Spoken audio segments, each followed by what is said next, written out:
High বন্ধুরা, Muscat home maker থেকে আমি রূপা নিয়ে চলে এসেছি খুব সুন্দর একটা ব্লগ। দেখতেই পাচ্ছ আমি এক থালা ভর্তি খুব সুন্দর কোচানো লাউ নিয়ে চলে এসেছি। তো বন্ধুরা, আজকে তোমাদের কাছে শেয়ার করব লাউয়ের একটা খুব সুন্দর রেসিপি। আর ভিডিওটা খুব ছোট্ট বন্ধুরা, ভিডিওটা একদম স্কিপ না করে। তো চলো বন্ধুরা, আজকের ভিডিওতে আমি কি লাউ দিয়ে রেসিপি রান্না করছি দেখে নিই। প্রথমেই দেখছো কড়াইতে আমি তেল দিয়ে সাদা জিরে, তেজপাতা, শুকনো লঙ্কা আর দারচিনি ফোড়ন দিয়ে দিয়েছি। লাউয়ের এটা একটা খুব সুন্দর একটা রেসিপি, যেটা নিরামিষ দিনে খুব ভালোভাবে জমে যাবে। তারপরে দেখো ফোড়নটা একটু ভাজা হয়ে এলে এর মধ্যে আমি আদা গ্রেট করে দিয়ে দেবো।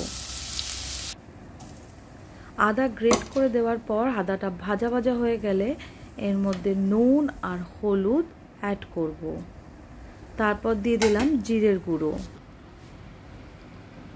তারপরে দিয়ে দিলাম ধনের গুঁড়ো, তারপরে একটু হালকা জল দিয়ে দিলাম, কারণ হচ্ছে যেন মশলাটা একদম পুড়ে না যায়। অনেক সময় তেল গরম থাকলে মশলা পুড়ে যাওয়ার সম্ভাবনা থাকে। তা এইভাবে জল দিয়ে মশলাটাকে খুব ভালোভাবে কষিয়ে নেব।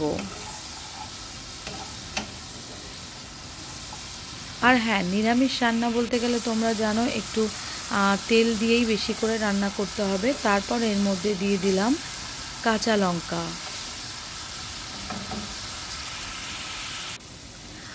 এইবার তোমাদের বলি এই লাউ রান্নাটার স্পেশালিটি কী আছে।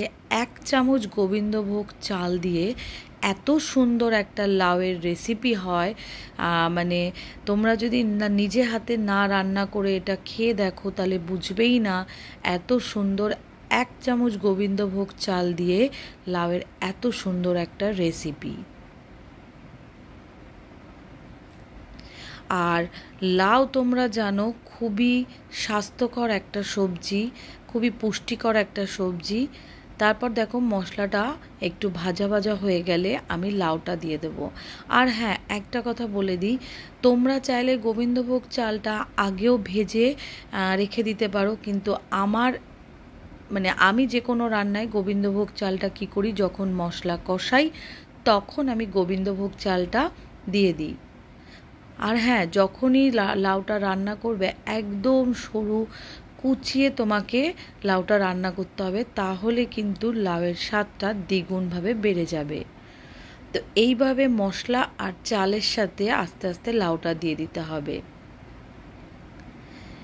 চালটা একটু ভাজা হলেই লাউটা দিয়ে দিলে লাউ যখন সেদ্ধ হবে চালটাও তার সাথে সাথে সেদ্ধ হয়ে যাবে।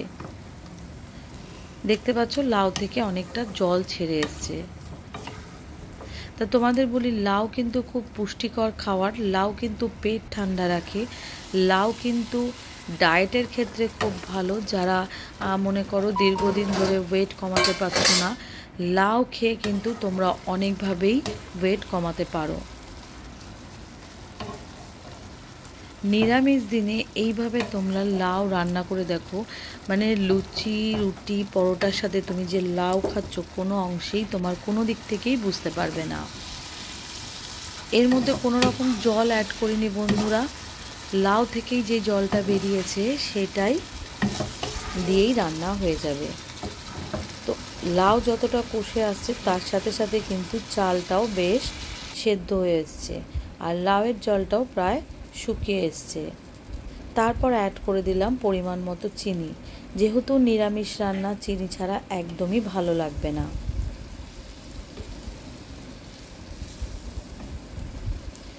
আর গোবিন্দভোগ চালের সাথে লাউয়ের এই যে রেসিপিটা অসাধারণ লাগে খেতে।